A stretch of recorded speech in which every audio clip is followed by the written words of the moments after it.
Hey y'all, you are here at East Aiken School of the Arts, where we embed the arts in everything we do to achieve academic excellence. Let's come on in and see how we do things at East Aiken. Welcome to East Aiken School of the Arts. My name is Lindsay Alexander. And I'm Tammy Carver. And we have the privilege of serving as the assistant principals here at East Aiken, a place that is not just a school, but a living, breathing community of creativity, growth, and purpose. Our vision here at East Aiken is simple yet powerful. Striving for academic excellence through the arts. Our mission statement is defined through an acronym, ARTS. A stands for accommodating differences. R stands for revealing a passion for learning. T stands for teaching appreciation. S stands for stimulating creativity. At East Aiken, we don't just say we value the arts, we embed it in everything we do. From an educator's point of view, I think one of the things that East Aiken really has a unique grasp on is from the top down, from leadership down. The arts are embedded in the way they talk to us and teach us and the way we teach our children.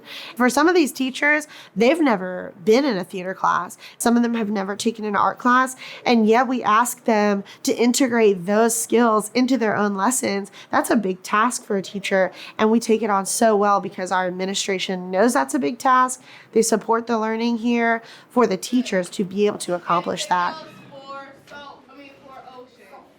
With science and social studies, I actually use arts integration all the time. An example would be with our matter unit that we did earlier this year. We were learning the physical and chemical properties, and the students got together in groups and they came up with rap songs or just some kind of jingle where they had to use the scientific vocabulary to teach each other about the different properties of matter.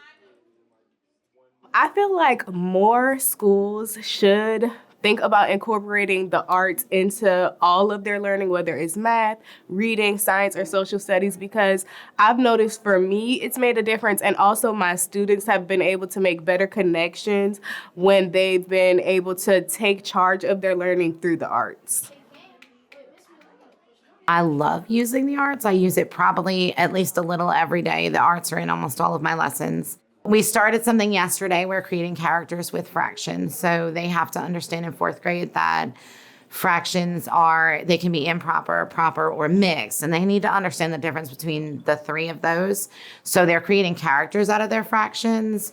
They write their fraction, they give it features, arms and eyes, and they get creative with it. And then they're going to write about their characters, kind of get a feel for what this kind of fraction looks like, but also why it looks that way. So with like a mixed number can be very confused because mixed numbers don't know, are they whole numbers, are they fractions?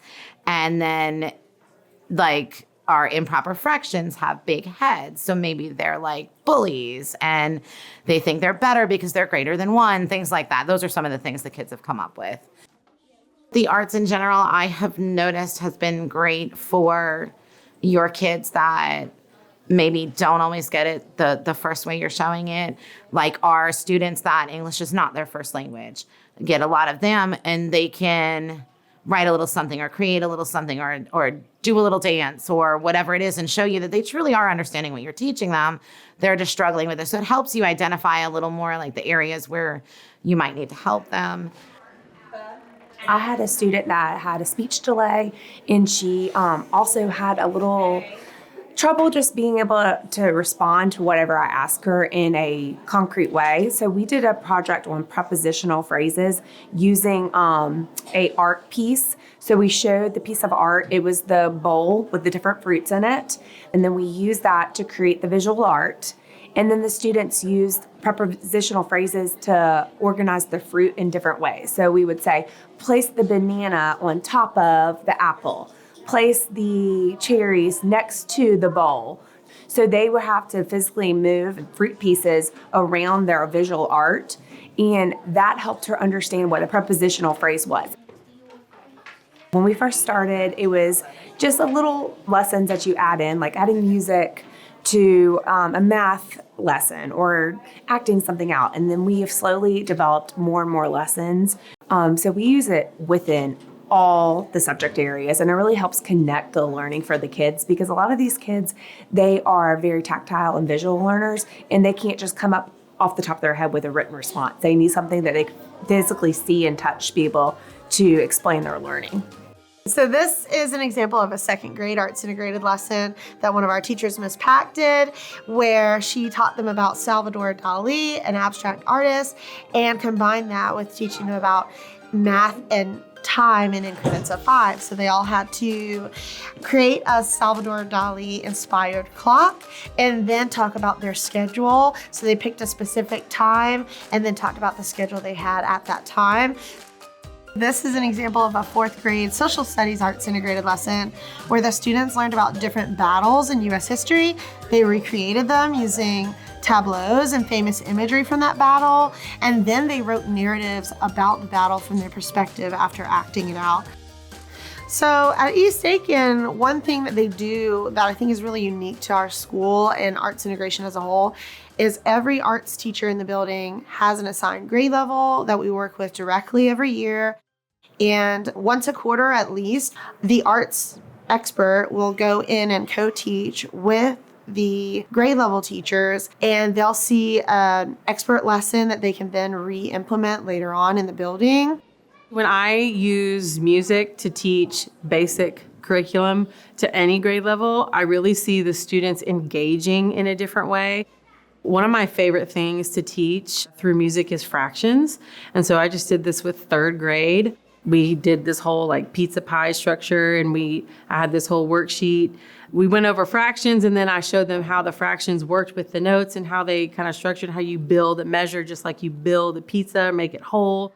As they filled out the worksheet, the excitement came because almost all the kids got all the answers right. To be able to do that, I think is super important, and I watch it successfully happen every day, and the smiles it can bring to these kids, and that learning can be fun. Actually, every early release day that we have, which is once a month, kindergarten works with the dance teacher, and she comes in and she asks, what academic standard are we learning that day or that week? And she will come into our classrooms and she will actually incorporate the arts and the academic standards, and they get a full hands-on lesson of whatever we've been learning that week. Incorporating arts into our learning and our day-to-day, instruction is 100% benefited the kids. Their mastery on their standards is wonderful. They're excited to learn. They're excited to come to school. So it's super fun for them.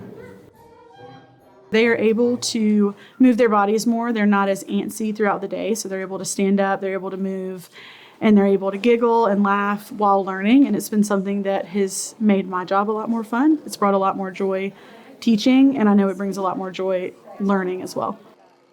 In 3rd grade, we incorporate body movements and sounds with fractions. So they come up with a sound that will represent the denominator and a sound that will represent the numerator. So they'll do, for example, 3 beats, 3 stomps to represent part of the denominator, and then 3 claps that will represent the numerator. And so that fraction would be 3/6 because there's 6 total sounds and 3 of them are different. And that really helps keep them engaged, and that has been something that has proved to work on assessments as well. Whether students are solving math problems through choreography projects, writing persuasive monologues in theater class, or exploring science concepts through visual art activities, students are constantly exploring new ways to show what they know and who they are. It is our honor to work alongside passionate educators who are committed to nurturing the whole child, mind, body, and heart. Thank you for joining us and for supporting a school where artistic expression and academic excellence go hand in hand.